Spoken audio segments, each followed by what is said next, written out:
আসসালামু আলাইকুম। বাংলা সংবাদে আপনাকে স্বাগতম। আজকের সংবাদের শুরুতেই জানিয়ে দিব বাংলাদেশ নিয়ে প্রশ্ন, যা বললেন ডোনাল্ড ট্রাম্প। বেরিয়ে আসছে ভয়ানক নানা কাহিনী, হৃদয় কাঁপাচ্ছে আয়নাঘর। শেখ হাসিনা দেশে ভুয়া নির্বাচন করেছিল, মন্তব্য ডক্টর ইউনূসের। শেখ হাসিনাকে ফেরাতে প্রয়োজনীয় কাগজপত্র ভারতকে দেওয়া হয়েছে, জানালো পররাষ্ট্র মন্ত্রণালয়। আয়নাঘর দেখার পরও ফ্যাসিবাদী শক্তি সেটা অস্বীকার করছে, অভিযোগ আসিফ মাহমুদের। আয়নাঘরের নৃশংসতায় জড়িতদের বিচার দাবি এবি পার্টির। বাংলাদেশ নিয়ে প্রশ্ন, যা বললেন ডোনাল্ড ট্রাম্প। বাংলাদেশের সমস্যার সমাধান করার ভার ভারতীয় প্রধানমন্ত্রী মোদির উপর ছেড়ে দেবে বলে মন্তব্য করেছেন মার্কিন president Donald Trump. Donald Trump দ্বিতীয়বার ক্ষমতা আসার পর তার সঙ্গে বৈঠক করেছেন ভারতের প্রধানমন্ত্রী নরেন্দ্র মোদী। স্থানীয় সময় বৃহস্পতিবার হোয়াইট হাউসে ট্রাম্পের সঙ্গে বৈঠকে বসেন মোদী। বাণিজ্য থেকে আবাসন একাধিক ইস্যুতে আলোচনা হয় ওই বৈঠকে। দ্বিপাক্ষীয় সেই বৈঠকের পরই যৌথ সংবাদ সম্মেলনে অংশ নেন তারা। সংবাদ সম্মেলনে এক সাংবাদিক জানতে চান, আমরা জানি বাংলাদেশে ক্ষমতার পালাবদলে বাইডেন প্রশাসনের সময় মার্কিন ডিপার্টমেন্ট স্টেট জড়িত ছিল। সম্প্রতি ডক্টর মোহাম্মদ ইউনূসের সঙ্গে জুনিয়র সোরসের বৈঠকেও তা প্রমাণিত। তো বাংলাদেশ নিয়ে আপনি কি বলবেন? ডোনাল্ড ট্রাম্প জবাব দেন, না, আমাদের ডিপ স্টেটের এখানে কোনো ভূমিকা ছিল না। বাংলাদেশের সমস্যা সমাধান করার ভার আমি প্রধানমন্ত্রী নরেন্দ্র মোদীর উপর ছেড়ে দেব। অন্যদিকে রাশিয়া ইউক্রেন প্রসঙ্গ উঠতেই মোদী বলেন, অনেকেই হয়তো বলেছেন রাশিয়া ইউক্রেন যুদ্ধে ভারত নিরপেক্ষ ভূমিকা নিয়েছে, কিন্তু এটা ঠিক নয়। ভারত এখানে শান্তির পক্ষ নিয়েছিল। একই সঙ্গে ডোনাল্ড ট্রাম্প জানিয়েছেন, ভারত ও আমেরিকার মধ্যে আকর্ষণীয় বাণিজ্য চুক্তি হতে চলেছে। বেরিয়ে আসছে ভয়ানক নানা কাহিনী, হৃদয় কাঁপাচ্ছে আয়নাঘর।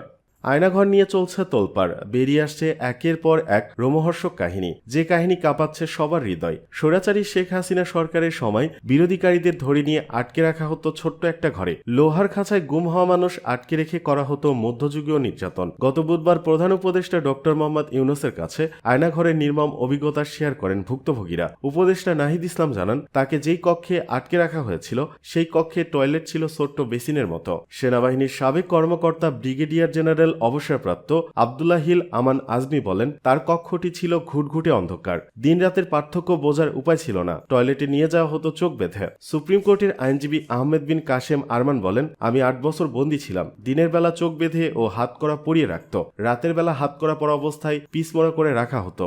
এভাবেই স্বৈরাচার শেখ হাসিনা সরকারের শাসন আমলে নির্যাতিত ব্যক্তিরা তাদের উপর নেমে আসা নির্যাতনের বর্ণনা দেন। বিরোধী দলের নেতাকর্মী, সাংবাদিক, মানবাধিকার কর্মী, ছাত্র, শিক্ষক, শ্রমিক, নারী, শিশুসহ কারোরই কোনো নিরাপত্তা ছিল না। গত 16 বছরের স্বৈরাচার শেখ হাসিনা সরকারের আমলে যখন যাকে মন চায় গুম করা হতো, নির্যাতন করা হতো, বন্দী করে রাখা হতো, হত্যা করা হয়েছে অসংখ্য মানুষকে। সম্প্রতি আওয়ামী লীগ সরকারের সময় তৈরি আয়নাঘর নিয়ে ব্যাপক তোলপাড় সৃষ্টি হয়েছে। ভুক্তভোগীদের বর্ণনায় বেরিয়ে আসছে একের পর এক রোমহর্ষক কাহিনী। আয়নাঘর পরিদর্শনের পর তথ্য উপদেষ্টা নাহিদ ইসলাম সাংবাদিকদের বলেন, আমাকে গ্রেপ্তার করে ইন্টারোগেশন করা হয়েছে অনেক। যতক্ষণ রুমে থাকতাম চোখ খোলা থাকতো, হাত করা খুলে দিত, রুম থেকে বের করার সময় চোখ বাঁধত, হাত করা পড়াতো। শেখ হাসিনা দেশে ভুয়া নির্বাচন করেছিল, মন্তব্য ডক্টর ইউনূসের।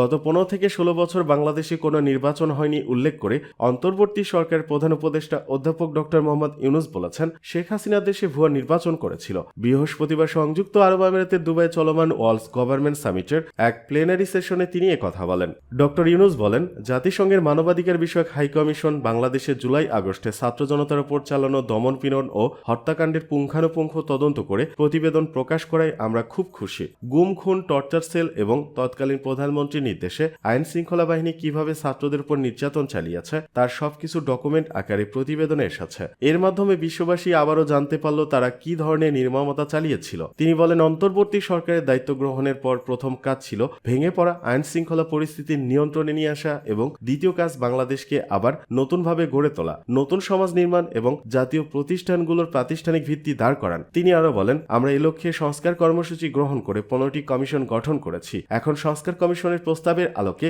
রাজনৈতিক দলগুলোর সঙ্গে আলোচনা হবে কোন কোন প্রস্তাব গ্রহণে আমরা ঐক্যমত্য পৌঁছাতে পারি। রাজনৈতিক দলগুলোর সঙ্গে সংলাপ এগিয়ে নেওয়ার জন্য একটি ঐক্যমত্য কমিশন গঠন করা হয়েছে বলে জানান তিনি। এক প্রশ্নের উত্তরে অধ্যাপক ইউনূস জানান, নির্বাচিত সরকারের হাতে দায়িত্ব হস্তান্তরের পর আবার নিজের কাজে ফিরে যাবেন তিনি। প্রধান উপদেষ্টা বলেন, পুরনো বাংলাদেশ সম্পূর্ণভাবে দুর্নীতিগ্রস্ত হয়ে পড়েছিল, তাই আমরা নতুন বাংলাদেশ নির্মাণ করতে চাই। সেক্ষেত্রে আন্তর্জাতিক সম্প্রদায়ের সব পর্যায় থেকে আমরা অনেক বড় সহায়তা পাচ্ছি। শেখ হাসিনাকে ফেরাতে প্রয়োজনীয় কাগজপত্র ভারতকে দেওয়া হয়েছে, জানালো পররাষ্ট্র মন্ত্রণালয়। ক্ষমতাচ্যুত প্রধানমন্ত্রী শেখ হাসিনাকে ফেরত আনার ব্যাপারে ভারতকে বাংলাদেশ যে নোট ভার্বাল দিয়েছিল সেখানে বন্দি বিনিময় চুক্তির আওতায় প্রয়োজনীয় সব কাগজপত্র দেওয়া হয়েছে। বৃহস্পতিবার গণমাধ্যমে কথা জানান বাংলাদেশের পররাষ্ট্র মন্ত্রণালয়ের মুখপাত্র রফিকুল আলম। তবে ভারতের পক্ষ থেকে এ ব্যাপারে কোনো জবাব দেওয়া হয়নি বলেও জানান তিনি। সম্প্রতি প্রকাশিত জাতিসংঘের তথ্য অনুসন্ধান দলের প্রতিবেদন বাংলাদেশ ভারতকে দেবে কিনা এমন প্রশ্নের জবাবে রফিকুল আলম বলেন, এ প্রতিবেদন বাংলাদেশের জন্য দেওয়া হয়েছে এবং এটি প্রকাশ্যই আছে। আয়নাঘর দেখার পরও ফ্যাসিবাদী শক্তি সেটা অস্বীকার করছে, মন্তব্য আসিফ মাহমুদের। পুরো বিশ্ব যখন আয়নাঘর দেখল তারপরে ফ্যাসিবাদী শক্তি সেটা অস্বীকার করার মতো নির্লজ্জ অবস্থান নিচ্ছে বলে মন্তব্য করেছেন স্থানীয় সরকার যুব ও ক্রীড়া উপদেষ্টা আসিফ মাহমুদ। বুধবার গণমাধ্যম ও ভুক্তভোগীদের সাথে নিয়ে আয়নাঘর নামে পরিচিত গোপন বন্দিশালা পরিদর্শনের বিষয় বৃহস্পতিবার বিকেলে ঢাকা বিশ্ববিদ্যালয়ের কেন্দ্রীয় খেলার মাঠে তারুণ্যের উৎসবের সমাপনী অনুষ্ঠানে কথা বলেন তিনি। আসিফ মাহমুদ বলেন, কিন্তু সেটা করে কোনো লাভ হবে না, কারণ ইতিমধ্যে জুলাই অভ্যুত্থানে তাদের গণহত্যা আন্তর্জাতিকভাবে ডকুমেন্টেড ও প্রকাশিত হয়েছে। আয়নাঘরও আন্তর্জাতিকভাবে ডকুমেন্টেড ও প্রকাশিত হবে। ফলে জাতীয় ও আন্তর্জাতিকভাবে একটি ফ্যাসিবাদী গণহত্যাকারী শক্তি যারা গুম খুনের মাধ্যমে ক্ষমতায় টিকেছিল তারা আজীবন জনগণের শত্রু হিসেবে স্বীকৃতি পাবে, বলেন তিনি। এ সময় নিজের অভিজ্ঞতার কথা স্মরণ করে আসিফ মাহমুদ বলেন, শুধুমাত্র রুমের ভেতরে ছাড়া আর কোথাও আমার চোখ খোলা হয়নি। আয়নাঘরের নৃশংসতায় জড়িতদের বিচার দাবি এবি পার্টির। গুম খুন ও আয়নাঘরে নৃশংসতায় জড়িত খুনিদের দ্রুত বিচার সম্পন্ন করার দাবিতে বিক্ষোভ সমাবেশ করেছে আমার বাংলাদেশ পার্টি এবি পার্টি। সমাবেশে দলের চেয়ারম্যান মুজিবুর রহমান মঞ্জু বলেন, গুম খুন গণহত্যার বিচার না করলে খুনিরা সুযোগ পেলে আবার রক্তের হোলি খেলায় মেতে উঠবে। গণঅভ্যুত্থানের সকল পক্ষকে তারা আবার আয়নাঘরে বন্দী করবে। তিনি ভারত সরকারকে উদ্দেশ্য করে বলেন, জাতিসংঘ ঘোষিত গণহত্যাকারী শেখ হাসিনাকে আপনাদের দেশ থেকে বহিষ্কার করুন, না হয় নিজেদেরকে গণতন্ত্রী ও মানবাধিকার রক্ষাকারী হিসেবে পরিচয় দেবেন না। 5 আগস্ট সরকারের পতন না হলে আন্দোলনকারীদের অনেকেই পরে গুম খুনের শিকার হতেন বলেও তিনি আশঙ্কা প্রকাশ করেন। সভাপতির বক্তব্যে মুজিবুর রহমান মঞ্জু আরও বলেন, শেখ হাসিনা ক্ষমতায় থাকতেই আমরা গুম খুনের বিচার চেয়েছি। তখন সরকার বলেছে আয়নাঘর নামে কিছু নাই। আয়নাঘর থেকে ফিরে আসা একজন সেনা কর্মকর্তা আয়নাঘরের লোমহর্ষক বর্ণনা দিয়েছিলেন, কিন্তু আওয়ামী লীগ ও তার দোসররা এটাকে বারবার অস্বীকার করেছে। আজ গুম কমিশন যখন তদন্ত করে আয়নাঘর বের করেছে, প্রধান উপদেষ্টা দেশি বিদেশি সাংবাদিকদের নিয়ে আয়নাঘর পরিদর্শন করেছেন, তখন তাদের আসল চেহারা প্রকাশ হয়ে পড়েছে।